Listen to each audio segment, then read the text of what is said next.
Hello बच्चों, क्या हाल चाल है। एक बार फिर से हमारी और आपकी मुलाकात अपने बहुत बेहतरीन चैनल आरएसपी स्टडी पॉइंट पे हो गई है और आज होने वाला है लाइफ प्रोसेसेस का लेक्चर 04। जी हाँ, हम लोगों ने लेक्चर 1 कवर किया, 2 कवर किया, 3 कवर किया। आज हम लोग 4 वाले लेक्चर में आ गए हैं। टॉपिक हमारा पिछले 2 लेक्चर से लगातार चल रहा है न्यूट्रिशन, और ये न्यूट्रिशन वाला टॉपिक आज पहुंच गया है लगभग अपने लास्ट स्टेप पे। ठीक, देखिए एनसीईआरटी का जो आपका ये टॉपिक दिया गया है न्यूट्रिशन, ये एक ऐसा टॉपिक है जिसको कई पार्ट में डिवाइड किया गया है। कई पार्ट कहने का मतलब क्या है, कुछ प्रकार से ऐसा इसे बांट दिया गया है कि जैसे इसमें पहले न्यूट्रिशन क्या है, इसके टाइप्स क्या हैं, उसके बाद कितने टाइप्स के न्यूट्रिशन हैं, उसके बाद अमीबा मतलब यूनिसेलुलर में न्यूट्रिशन कैसा होता है और मल्टी सेलुलर में न्यूट्रिशन कैसा होता है। ये कंप्लीट न्यूट्रिशन इसमें पढ़ाया जा रहा है। उसी को ध्यान में रखते हुए हम लोग आ गए हैं आज लेक्चर 04 में। तो चलिए हम लोग शुरू करते हैं। उम्मीद है कि आप सभी ने पिछले तीनों लेक्चर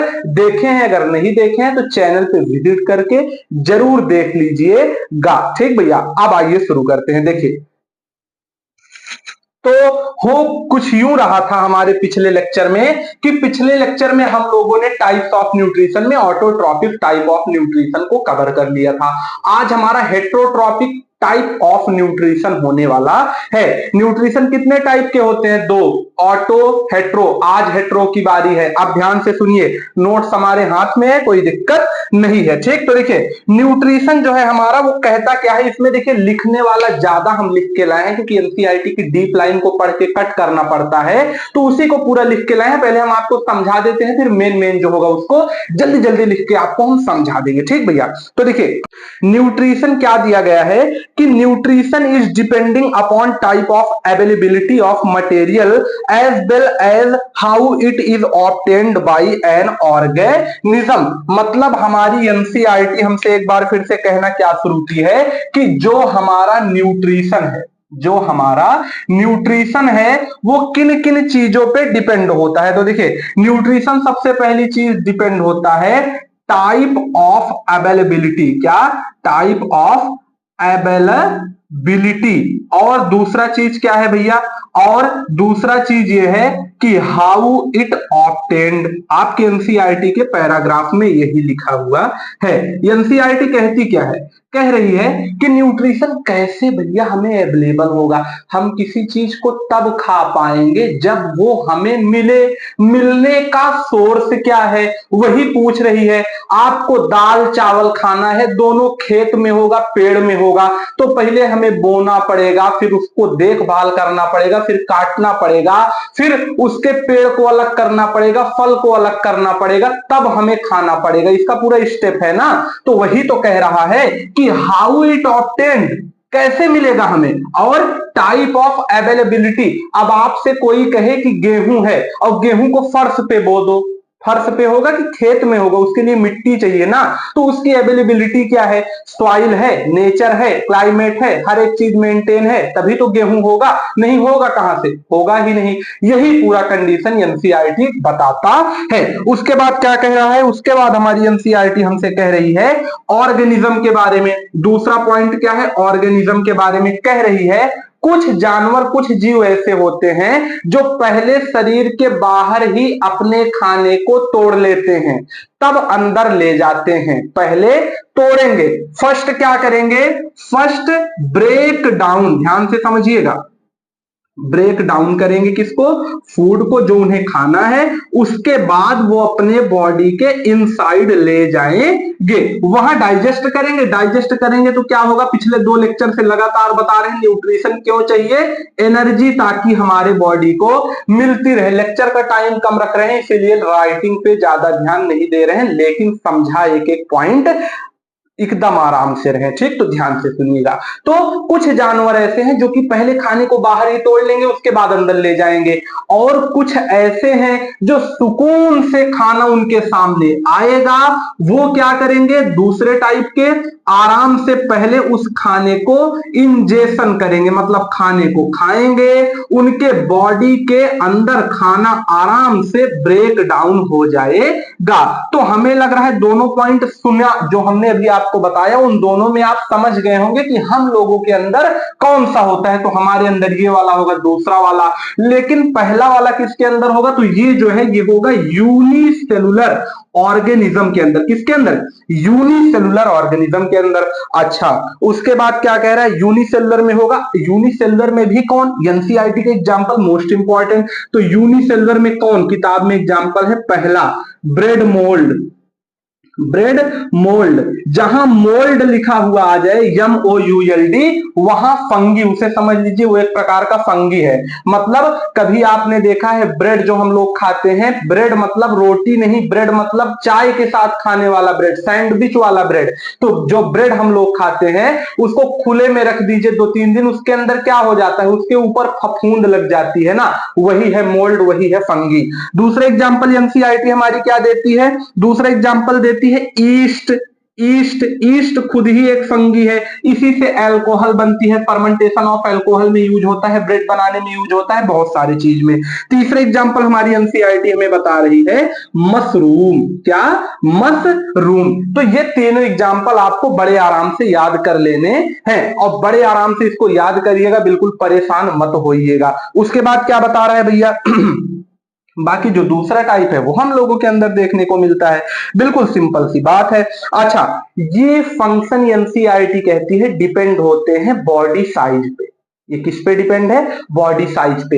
ये बेचारे इतने छोटे छोटे होते हैं, फंगी वंगी इतना छोटा छोटा होता है जो हमें आपको, अरे ऐसे ही तो होता है कुछ। ये मान लीजिए ब्रेड का टुकड़ा है, ब्रेड का टुकड़ा है, अब इस पे ऐसे एक जगह यहां फंगी लगेगा, एक जगह यहां लगेगा, एक जगह यहां लगेगा, एक जगह यहां लगेगा, जब लग जाएगा तब पूरे पे कवर करेगा। तो ये एक फंगी नहीं है जो इतना बड़ा आपको दिख रहा है, ये पूरी फंगी की कॉलोनी है। क्या है? कॉलोनी है फंगी की। फंगस इसमें लाखों है, अगर आप माइक्रोस्कोप के अंदर देखेंगे लाखों फंगस इसके अंदर हैं, तब जाके कहीं इतना छोटा सा हमें दिख रहा है। तो यूनिसेलुलर है, इतनी बड़ी इनकी बॉडी नहीं है कि अपने खाने को खा लें, अंदर ही डाइजेस्ट कर लें, अंदर ही सब कर लें, ऐसा इनके पास नहीं है। ये फीचर सिर्फ मल्टीसेलुलर मतलब हम लोगों के अंदर ही देखने को मिलता है।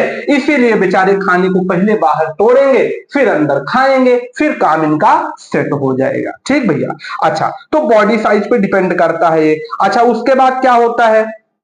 Some taking nutrition from plant, जैसे कसकटा, अमरबेल and animal without killing them. अच्छा, तो इसको अभी हम ये वाली लाइन आपको आगे समझा रहे हैं। वैसे कह ये रहा है ये वाली लाइन कि कुछ जीव ऐसे होते हैं, जैसे दो तो हमने अभी देखा, कुछ ऐसे भी होते हैं जो कि क्या करते हैं? कुछ जीवों के ऊपर डिपेंड हो जाते हैं, कुछ जीवों के ऊपर डिपेंड हो जाते हैं। कैसे? जैसे जोंक किसी के बॉडी पे चिपक जाएगी, उसे मारेगी नहीं, वो जिंदा रहेगा और जिंदा रहते ही उसका खून पिएगी। जैसे मच्छर हमारे बॉडी पे बैठा तो हम लोग मरे नहीं, जिंदा हैं और हमारे ही बॉडी से खून चूस रहा है। जैसे पेड़ों में अमरबेल का पेड़, कसकटा का पौधा, जैसे कद्दू का पेड़ होता है, चढ़ते हुए डाल पे डाल चला जाता है, वैसे ही अमरबेल का पेड़ होता है, एक मतलब एक पेड़ पे बिल्कुल लिपटता हुआ चला जाएगा और उसी पेड़ से पूरा न्यूट्रिशन लेगा, उसी पेड़ पे अपना ऊपर ही जड़ फैला देगा।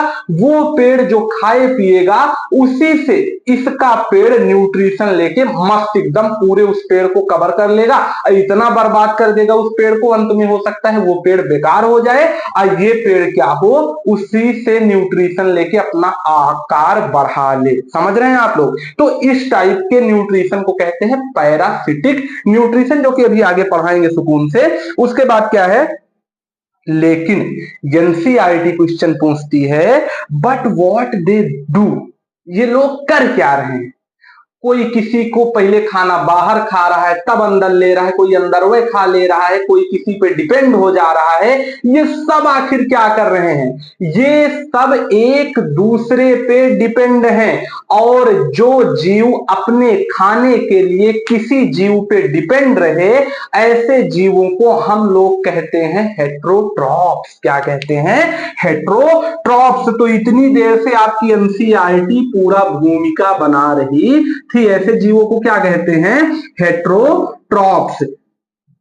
हेट्रोट्रॉप्स मतलब जो अपने खाने के लिए, जो सेल्फ फूड के लिए किसी दूसरे ऑर्गेनिज्म पे या किसी प्लांट पे डिपेंड रहते हैं, ऐसे जीवों को हम लोग कहते हैं हेट्रोट्रॉप, और इनके न्यूट्रिशन को कहते हैं हेट्रोट्रॉपिक न्यूट्रिशन। हमारा बिल्कुल उम्मीद है कि आपको मतलब एकदम से क्लियर हो गया होगा, अब कोई दिक्कतें नहीं होगी इसमें, 100%। ठीक है, अब हम समझ गए कि आपको समझ में आ गया। नहीं आया? आ गया ना पक्का? हाँ बस ठीक। फिर देखिए बच्चों, उसके बाद क्या हो रहा है, तो यही पूरा इसमें हो रहा है। अच्छा, उसके बाद क्या है, उसके बाद कह रहा है कि कुछ यूनिसेलुलर जीव होते हैं, कुछ मल्टीसेलुलर जीव होते हैं, तो इनके अंदर न्यूट्रिशन कैसे होता है, इसको हम इरेज कर ले, फिर आपको बताएं, अगर लिखना हो तो लिख लीजिए। अब आपकी एनसीईआरटी लिखती है कि कुछ जीवों में कैसे न्यूट्रिशन हम देखते हैं, तो कह रही है कि जैसा जीव वैसा न्यूट्रिशन, बिल्कुल सीधी सी बात। जो यूनिसेलुलर जीव होंगे उनके अंदर सिंपल न्यूट्रिशन होगा, मतलब पहले बाहर अपने खाने को तोड़ लेंगे तब खाएंगे। जो मल्टी सेलुलर होंगे वो पहले खाना खा लेंगे, उनके बॉडी में डाइजेस्ट होगा। तो वही चीज कह रही है, इसमें आपका क्वेश्चन पहले तो आता था पूरा प्रोसेस ही अमीबा के ऊपर पूरा, अब सिर्फ एग्जाम्पल दिया गया है अमीबा का, और दूसरा एग्जाम्पल दिया गया है एनसीईआरटी में पैरामीशियम का। अब इसको थोड़ा सा समझ लीजिए, एक हमने आपकी स्क्रीन पे देखिए फोटो पेस्ट किया है, उसमें पूरा इसके बारे में लिखा है, आप एनसीईआरटी में जाकर डिटेल में पढ़ सकते हैं। ठीक, अच्छा अब देखिए अमीबा के बारे में एनसीईआरटी कहती क्या है, कह रही है पहली बात तो ये एक इररेगुलर शेप का जीव होता है। दूसरा चीज क्या है, इसका कोई शेप नहीं होता। दूसरा चीज ये पूरा एक सेल है, मतलब ये जो जीव है, ये जो आप देख रहे हैं ये एक ही सेल है, यूनिसेल है। एक ही सेल को खाना खाना है, सांस लेना है, नहाना है, धोना है, पीना है, सब कुछ करना है, पूरे इसके बॉडी का काम एक सेल को करना है। अब मान लीजिए कि कहीं बाहर इसको इसके बगल में खाना दिख गया, तो ये क्या करेगा, अपने बॉडी को ऐसे हटा के इसको धीरे धीरे इस खाने के पास जाएगा, साइज बढ़ा के अपने बॉडी का, और इसे ले लेगा अपने बॉडी के अंदर। अच्छा, जब धीरे धीरे इस खाने के पास ये जा रहा होगा, तो पहले तुरंत ऐसे नहीं पहुंच जाएगा, पहले क्या करेगा, पहले ऐसे बॉडी को अपने बनाएगा, ये ऐसे बनाएगा शेप। तो ये जो आपको गुफा वाला शेप दिख रहा है, केव वाला, इसी शेप को कहते हैं हम लोग स्यूडोपोडिया। क्या कहते हैं, pseudopodia. One of the most important question for your examination कि अमीबा के खाने को मतलब अमीबा के खाना को खाने के प्रोसेस को क्या कहते हैं, अमीबा कैसे खाना खाता है उसे क्या कहते हैं, उस प्रोसेस को कहते हैं स्यूडोपोडिया। मत ध्यान से पढ़िए, ठीक। अच्छा, उसके बाद क्या है, इस खाने को अब ऐसे अपना स्ट्रक्चर फिर से चेंज करेगा और पूरे खाने को जाके अपने बॉडी के अंदर ले लेगा। इसके अंदर होगा फूड वैक्यूल, फूड वैक्यूल में ये खाना आके इंटर करेगा। अब ये जो खाना, इसमें जो कॉम्प्लेक्स मटेरियल रहेंगे उसको तोड़ेगा पहले सिंपल में। अरे पहले दाल चावल हमने मान लीजिए बहुत तेज भूख लगी है, खा लीजिए 5-7 किलो दाल चावल बढ़िया, उसी में नीचे सब अचार उचार डाल के चटनी उटनी और लपालप खा लिए, ना कूचे मुंह में ना कुछ किए, पूरा तो पेट में चला गया। अब वो तुरंत एनर्जी देगा, पहले पेट में जाएगा, कल इसको पढ़ाएंगे पूरा डाइजेशन कैसे है। पहले पेट में जाएगा, उसके बाद क्या है, उसके बाद पेट में जाके थोड़ा हजम होगा, फिर स्मॉल इंटेस्टाइन में पूरा हजम होगा, तब जाके हमें एनर्जी मिलेगी ना। तो वैसे ये भी जो खाया है कॉम्प्लेक्स मटेरियल है, पहले क्या करेगा, इसके फूड वैक्यूल, ये क्या चीज है, ये है फूड वैक्यूल। फूड वैक्यूल में जाएगा, कॉम्प्लेक्स से क्या होगा, सिंपल में चेंज होगा फूड। उसके बाद क्या होगा, उसके बाद जब चेंज हो जाएगा तो जो भी वेस्ट बचेगा, जो भी मेन फूड इसका होगा, जो सिंपल में चेंज किया, उसको ऐसे जगह जगह इसमें छेद होता है फूड वैक्यूल से, और यहां आ जाएगा पूरा खाना। इस स्पेस को कहते हैं साइटोप्लाज्म, बिल्कुल एक सेल ही जानिए, ठीक। साइटोप्लाज्म में आएगा, यहां पूरा क्या होगा, इसका एनर्जी ले लेगा अपने बॉडी में। उसके बाद एक जगह कहीं ऐसे टूट जाएगा हल्का सा, और यहीं से इसका जो वेस्ट मटेरियल रहेगा वो बाहर निकल जाएगा, ये फिर जुड़ जाएगा। यही पूरा सिस्टम है अमीबा का, ठीक। क्वेश्चन 2 पे आएगा, एक कहां हजम होगा फूड वैक्यूल, दूसरा किससे खाता है, स्यूडोपोडिया। दूसरा क्या है टॉपिक, दूसरा है पैरामीशियम। पैरामीशियम क्या है, एक चप्पल के शेप का जीव है, कुछ ऐसे होता है भैया, ठीक। ऐसे ही चारों तरफ इसके बॉडी में सीलिया निकले रहते हैं, ऐसे कांटे। ये कांटे नहीं है, कांटे के शेप के हैं, छोटे छोटे रोए हैं इसकी बॉडी पे, जो ऐसे ऐसे ऐसे ऐसे जब ये ट्रेवल करेगा तो यही हिलेंगे, यही से आगे पीछे लेके जाएंगे। तो लोकोमोशन ऑर्गन, लोकोमोशन ऑर्गन क्या है इसका? लोकोमोशन ऑर्गन इसका क्या है पैरामीशियम का? उसे कहते हैं सीलिया। ये बहुत इंपॉर्टेंट है, सीलिया पे हर साल लगभग एमसीक्यू में क्वेश्चन आता है। ठीक, तो पैरामीशियम में क्या होता है बच्चों? देखिए इसी में जैसे पूरा पैरामीशियम है तो एक जगह कहीं ऐसे बीच में टूट जाएगा, और जहां टूटेगा उस पार्ट को हम लोग कहते हैं स्पेसिफिक स्पॉट। इसको इरेज कर दें, यहां लिख दें।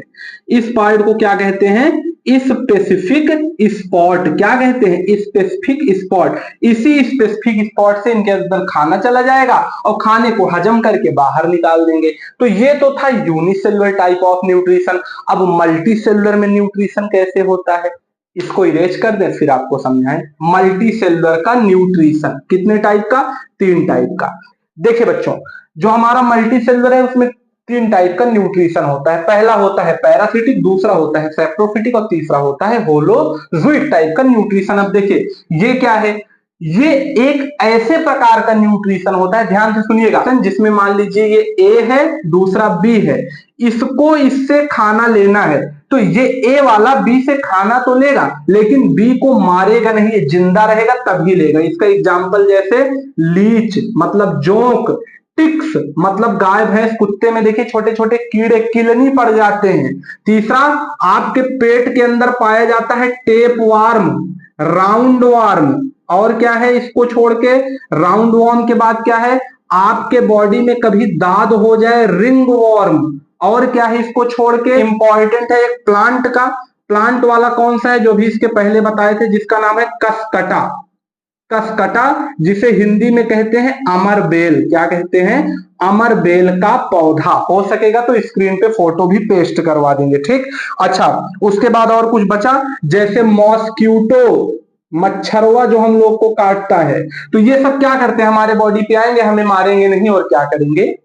अपना काम चला लेंगे। ठीक, अच्छा दूसरा होता है सेप्रोफिटिक। ये क्या होता है? जो ऑर्गेनिज्म, मान लीजिए ए ऑर्गेनिज्म है, ये जिस पे डिपेंड है वो या तो डेड मैटर है, डेड मैटर है मतलब वो मर गया है, या तो वो क्या है? डीके मैटर है। डीके मैटर मतलब वो सड़ गया है। मतलब जो जीव सड़े गले चीजों को खाएं, ऐसे जीवों के खाने के टाइप को हम लोग सेप्रोफिटिक टाइप ऑफ न्यूट्रिशन कहते हैं। बस सेप्रो शब्द का मतलब एनसीईआरटी में लिखा है।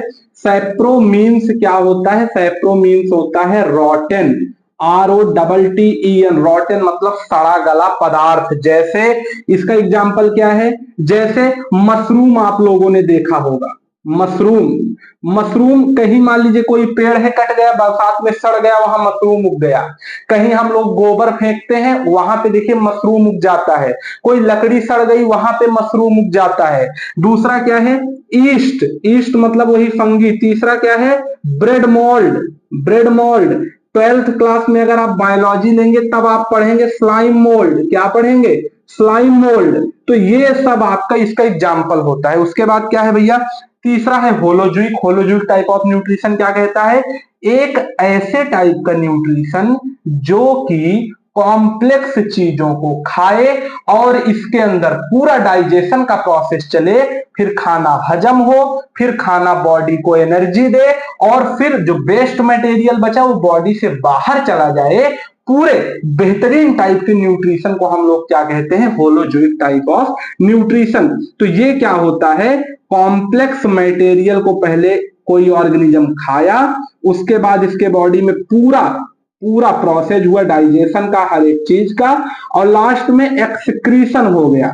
ऐसे प्रकार के न्यूट्रिशन को हम लोग कहते हैं होलोजुइक टाइप ऑफ न्यूट्रिशन। मतलब हायर ऑर्गेनिज्म में जो न्यूट्रिशन देखा जाए वो है होलोजुइक टाइप ऑफ न्यूट्रिशन। जैसे हम लोग कैट, डॉग, एलिफेंट, जो भी आप जीव जानते हैं लगभग उनमें यही होता है। तो यहाँ पे हमारा लेक्चर 04 कंप्लीट होता है। अगले लेक्चर में हम लोग पढ़ेंगे ह्यूमन डाइजेशन के बारे में डिटेल में। आप लोग भैया जो हम बोलते चले उसको आराम से नोट्स बनाइएगा। एक बार पहले पूरा लेक्चर देखिएगा, दोबारा देखिएगा, तब नोट्स बनाइएगा। ठीक, पढ़ा रहे हैं इसलिए लिख लिख के, क्योंकि अगर लिख के लाएंगे ना, जो लिखा रहेगा वही पढ़ा देंगे। ऐसे रहता है, बहुत सारी चीजें वो भी याद आ जाती हैं जो कि दिमाग में रहती हैं, तो तुरंत एक्सप्लेन करने में मजा आता है। तो मिलेंगे आपसे नेक्स्ट लेक्चर में, तब तक के लिए ओके बाय, धन्यवाद।